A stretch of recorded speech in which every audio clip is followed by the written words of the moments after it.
Today, introducing a new question. Where was India's first glass bridge inaugurated? Answer: Kanyakumari.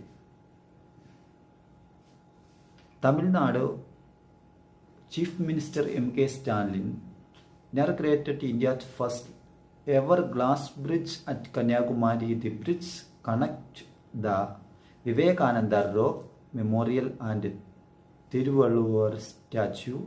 Is part of a rupees 37 crores initiative by the Tamil Nadu government. The bridge enhances the region's tourism infrastructures.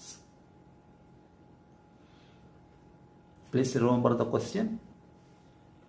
Where was the India first glass bridge inaugurated? Answer: Kanyakumari. Correct place: Kanyakumari, Vivekananda rocks near Thiruvalluvar statue.